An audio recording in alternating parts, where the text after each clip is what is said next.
고린도전서 10장 하나님 말씀은 고린도전서 10장 1절부터 6절까지입니다. 고린도전서 10장 1절부터 6절 말씀입니다.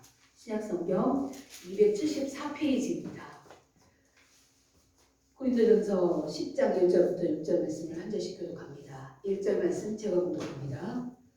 형제들아, 나는 너희가 알지 못하기를 원하지 아니하노니 우리 조상들이 다 구름 아래에 있고 바닷 가운데로 지나며 세계에 속하여 다 구름과 바다에서 세례를 받고 다 같은 신령한 음식을 먹으며 다 같은 신령한 음료를 마셨으니 이는 그들을 따르는 신령한 반석으로부터 마셨음에 그 반석은 곧 그리스도시라.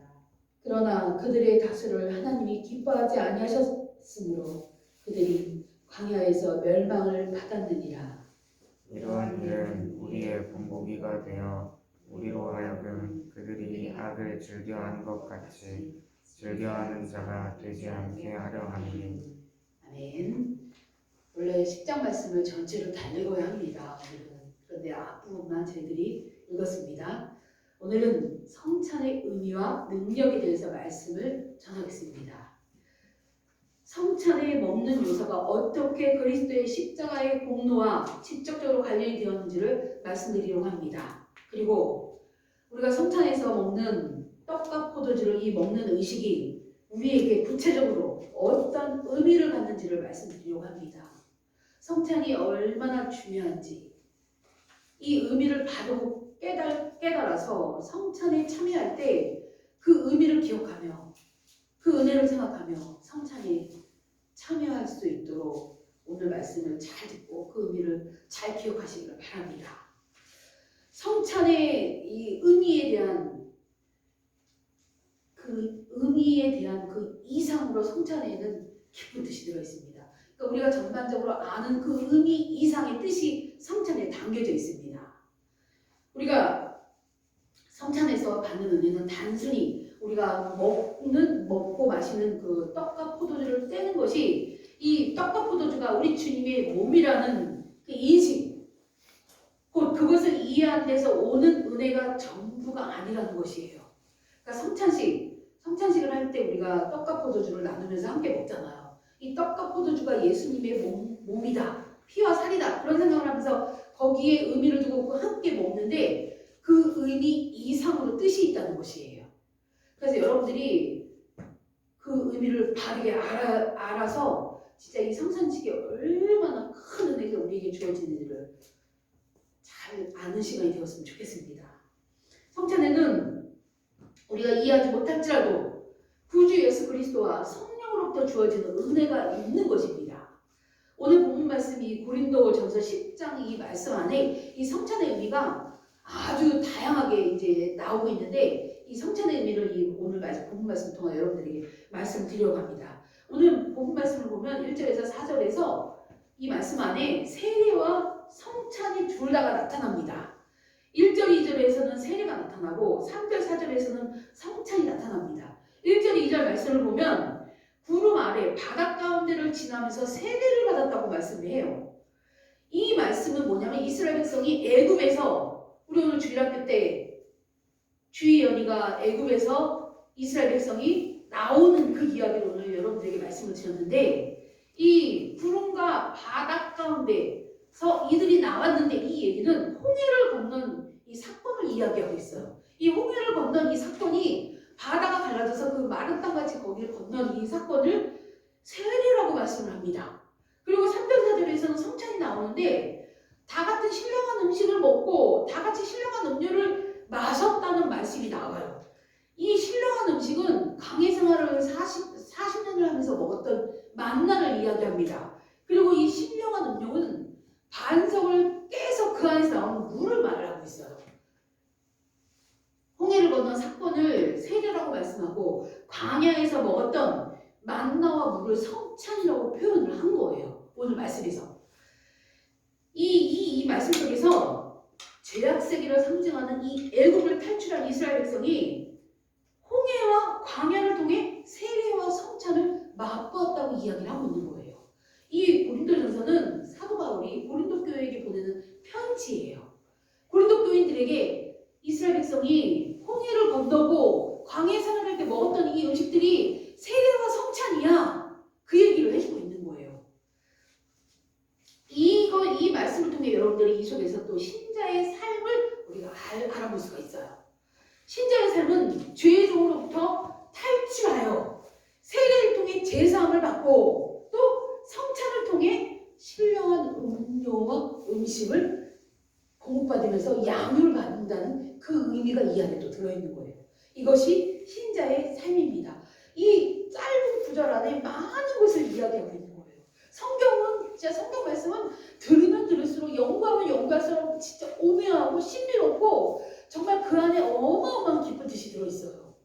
이 4절밖에 안 된 이 구절 안에 세례와 성찬이 다 들어있고 이스라엘 백성의 삶이 다 들어있고 이 안에 또 성도의 어떠한 삶이 어떻게 우리가 성도의 삶이 어떠한 것인지까지 다 함축되고 있는 거예요. 그런데 여기서 이 성찬이 궁극적으로 무엇을 말하는지 우리가 알아야 돼요. 이 본문 말씀 4절 끝부분을 보면 신령한 음식을 먹고 신령한 음료를 마신 것은 궁극적으로 바로 이것이 그리스도다. 이 얘기예요. 이거 뭐예요? 신령한 음료를 먹고 음식을 먹은 것이 바로 그리스도를 먹는 것이다 말하고 있는 거예요. 이것이 뭐예요? 성찬을 말하고 있는 거예요. 우리가 다 말씀을 읽어보면 이거 성찬식을 얘기하고 있구나 알 수 있잖아요.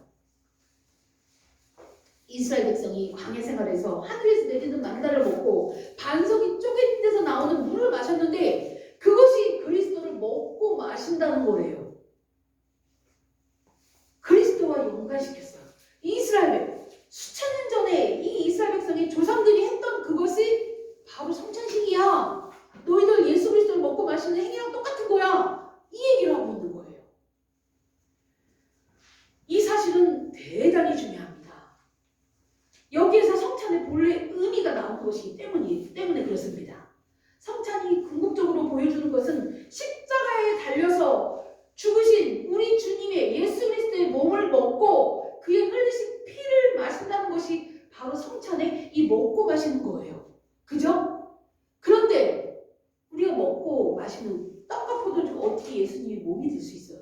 물리적으로 불가능하죠. 그죠? 과학적으로 불가능해요. 그런데 성찬에 참여하는 것은 음식을 먹는 것에 참여한다는 것은 음식을 먹는 것으로 보이지만 실상은 그리스도의 몸에 참여하는 것 같다는 거예요. 이것이 광야를 살았던 이스라엘 백성에게 임했던 원리입니다. 그들은 눈에 보이는 만나와 물을 마셨는데 이것이 누가 봐도 만나, 똑같은 그것을 먹고 그냥 물을 마신 거예요. 그죠? 물리적인 눈에 보이는 만나와 물을 마셨단 말이에요. 하지만 고린도전서는 사도 바울은 고린도 교회에게 말합니다.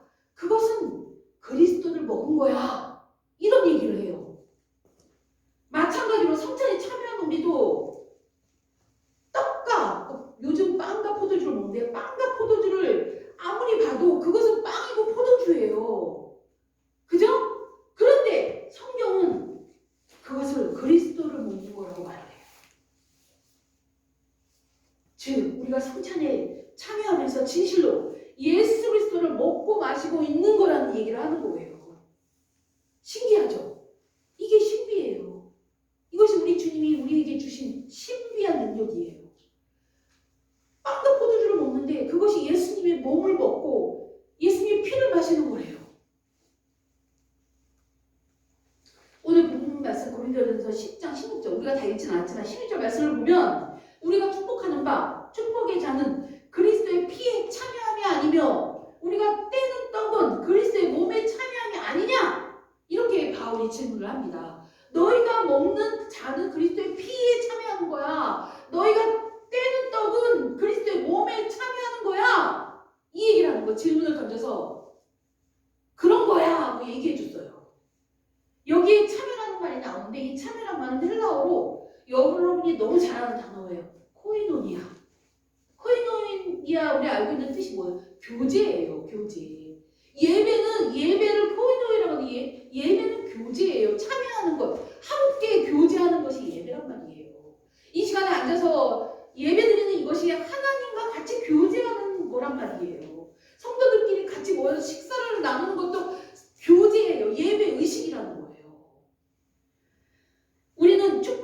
통해 그리스도의 피와 교제하고 떡을 떼는 것을 통해 그리스도의 몸과 교제하는 것이란 말이에요. 우리가 먹는 행위는 먹는 이 행위를 통해서 그분과 교제하는 것이란 말이에요. 성찬도 마찬가지. 성찬은 원래 매일 예배 드릴 때마다 해야 되는 거예요. 예배 순서 중에 성찬식이 들어가야 돼요. 근데 오늘날 이제 성찬을 이제 절기별로 이렇게 많이 하게 되었는데 원래 성찬은 정상적으로 매주 예배 때마다 해야 되는 거예요. 그래서 그 뜻을 쫓아 매주 예배 때마다 하는 교회들도 있습니다. 나쁜 것이 아니에요. 그것이 원래 정상이고 맞는 거예요. 성찬을 통해 주님과 만남을 갖는 거예요. 교제하는 거예요. 그래서 예배 속에 성찬이 꼭 들어가야 하는 것이 맞습니다. 이 사실을 근데 오늘 이 16절 말씀을 잘 이해를 하려면 이 본문 말씀 앞뒤 맥락을 우리가 알아야 돼요. 14절을 보면 14절에는 우상 숭배에 대한 가르침을 얘기하고 있는데 바울 사도는 고린도 교회에게 우상 숭배의 특징이 무엇인지를 알려주기 위해서 성찬에 대해 설명을 하고 있습니다. 따라서 성찬의 의미를 정확하게 알려면 20절 말씀도 읽어야 돼요. 여러분들이 이 고린도전서 10장 20절 말씀을 한번 합독을 해보겠습니다. 20절 말씀입니다. 20절 말씀 시작. 이방인이 제사하는 것은 귀신에게 하는 것이요 하나님께 제사하는 것이 아니니 나는 너희가 귀신과 교제하는 자가 되기를 원하지 아니하노라. 우상에 대한 이야기를 쭉 하시면서 20절 말씀에 이방인이 믿지 않는 자들이 하는 것 제사하는 것은 귀신에게 하는 거야. 하나님께 제사하는 것은 제사하는 것이 아니야. 나는 너희가 귀신과 교제하는 자가 되기를 원하지 아니해. 귀신에게 제사하는 것을 교제하는 것이라고 말을 했어요. 제사가 옛날에 제사가 오늘날 예배거든요. 귀신에게 예배하는 것이 교제한다는 것을 말하고 있는 것이에요. 말씀 속에서. 이방인이 제사하는 것을 귀신에게 제사한다고 말합니다. 그러면서 끝부분에 귀신에게 제사하는 것은 귀신과 교제한다고 표현을 썼습니다. 즉 귀신에게 제사하는 것은 귀신과 교제한다는 얘기예요. 이것을 반대로 이야기를 하면 하나님께 제사하는 것은 하나님과 교제를 한다. 그 이야기가 된다는 거예요. 그러면 21절에는 또 식탁 이야기가 나옵니다. 21절은 제가 읽어드릴게요. 너희가 주의 잔과 귀신의 잔을 겸하여 마시지 못하고 주의 식탁과 귀신의 식탁에 겸하여 참여하지 못하리라. 식탁 이야기가 또 나와요. 교제 이야기를 하면서 식탁 이야기까지 합니다.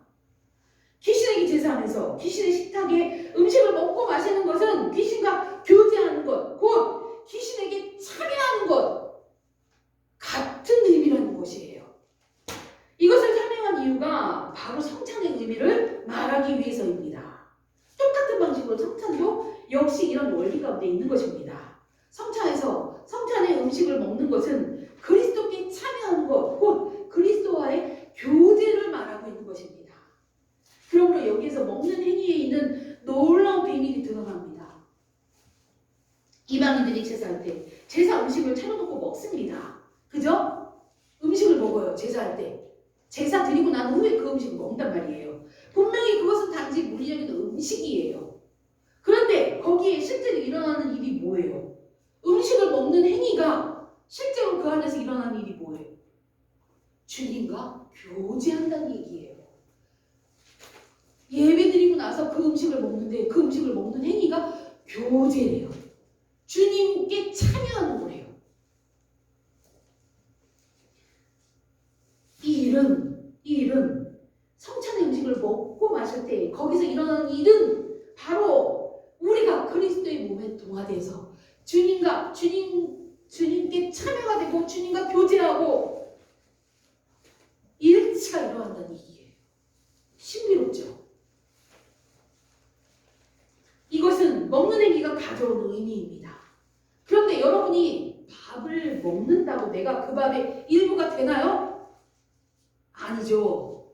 그렇다면 밥은 나의 일부가 될 수 있나요? 될 수 있죠. 내가 밥을 먹으면 그 밥이 내 몸에 들어와서 나의 일부가 돼서 나에게 영양분을 주고, 그죠? 그 말이 맞죠? 밥을 먹는데 내가 그 밥의 일부는 될 수가 없습니다.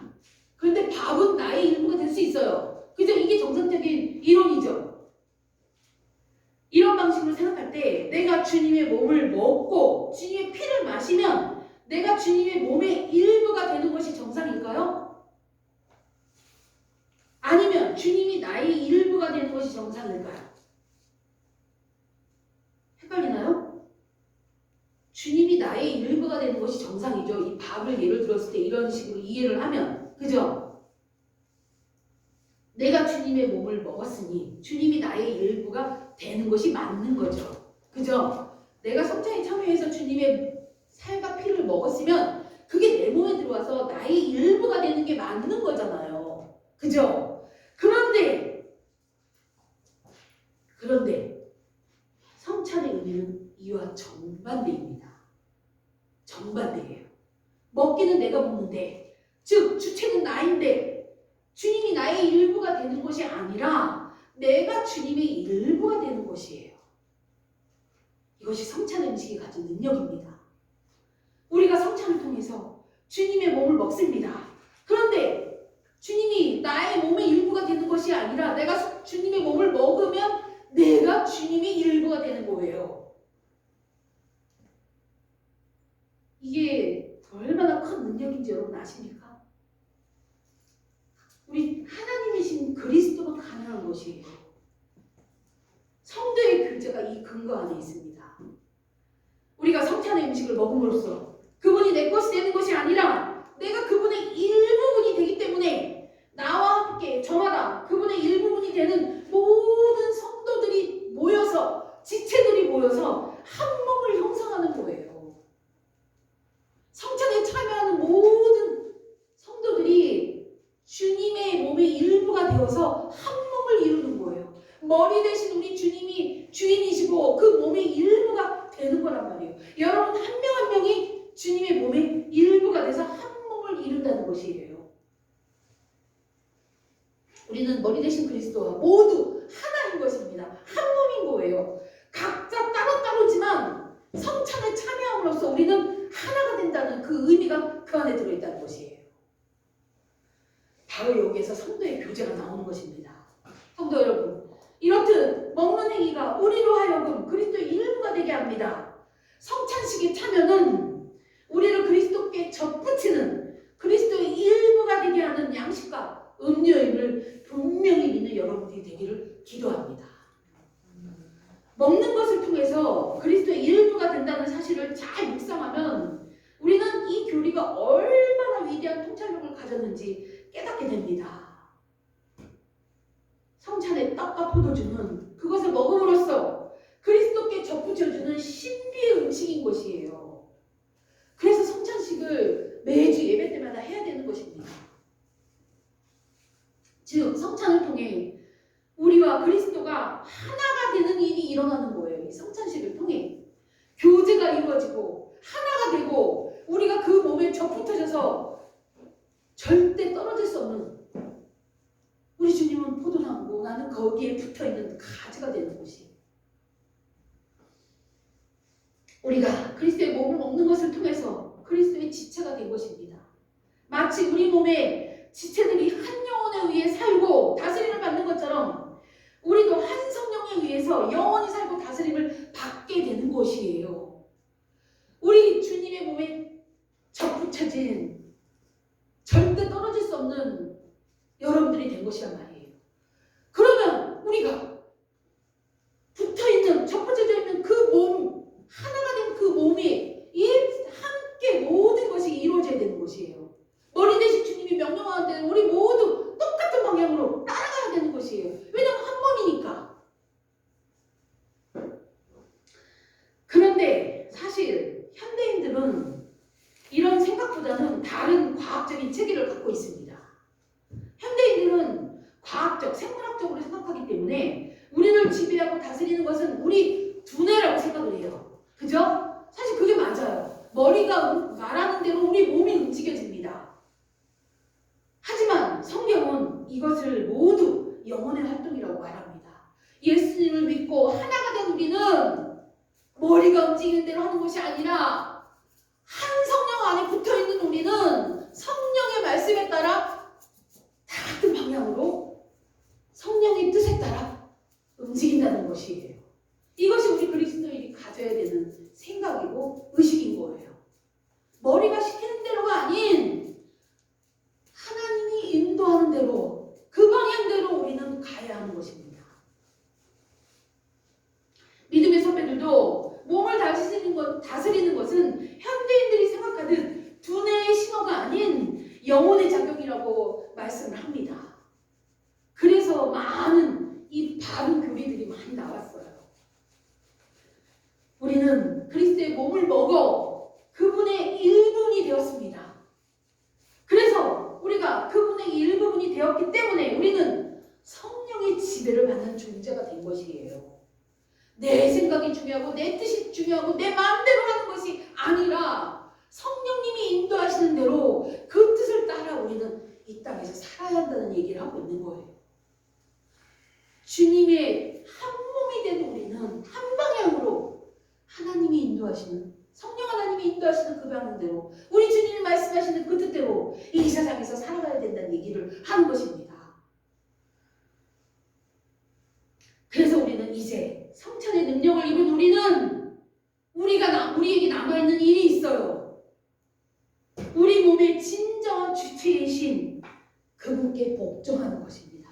그분의 말씀에 순종하는 거예요. 그분이 누구예요? 우리 주 예수 그리스도이시잖아요. 그분의 영인 성령 하나님이 인도하신 대로 우리는 그분 뜻에 따라 복종하고 순종하는 것이 우리에게 남아있는 일이에요.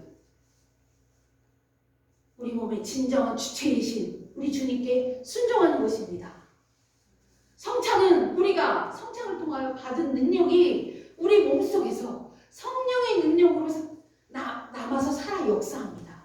그래서 예수님을 믿는 모든 이들 안에는 성령님이 계셔서 성령의 말씀하심이 우리가 깨닫고 들을 수 있어요. 그래서 그분의 뜻이 무엇인지 알고 그 뜻대로 우리가 이 땅에서 살아갈 수 있게 된 것입니다. 이것이 성찬의 능력이에요.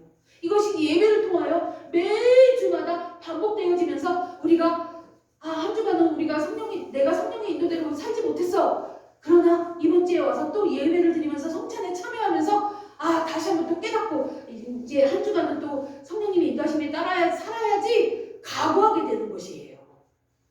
그래서 주님의 날에 매주 교회 와서 예배 드리고 이 성찬에 참여하는 것이 올바른 성도의 신앙생활인 것이에요.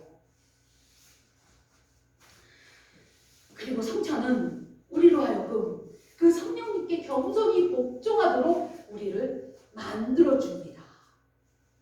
이것이 성찬의 능력입니다. 성도 여러분, 성찬을 통해 우리는 그리스도와 하나 된 것을 믿는 성도들이 되시길 기도합니다. 그리고 성찬을 통해 더욱 주님의 명령하심에 순종하는, 복종하는 여러분들이 되시기를 축복합니다. 기도하겠습니다. 주의 연이 기도하겠습니다. 아버지 하나님, 은혜를 감사합니다. 성찬이 어떤 의미를 갖고 이 성찬이 얼마나 중요한지 알게 하시니 감사합니다. 아버지 하나님, 우리가 앞으로 성찬을 대할 때마다 이 의미를 바르게 알고 깨달아서 날마다 우리 주님의 말씀에 순종하며 사는 하나님의 귀한 성도들이 될 수 있도록 은혜를 내려 주시옵소서. 모든 영광 주님께 올려드리며 주님의 뜻에 순종하기를 원하며 우리 주 예수 그리스도의 이름으로 기도합니다. 아멘. 찬송가 419장 찬양 부르시겠습니다. 부르시면서 준비하신 예물 봉헌하겠습니다.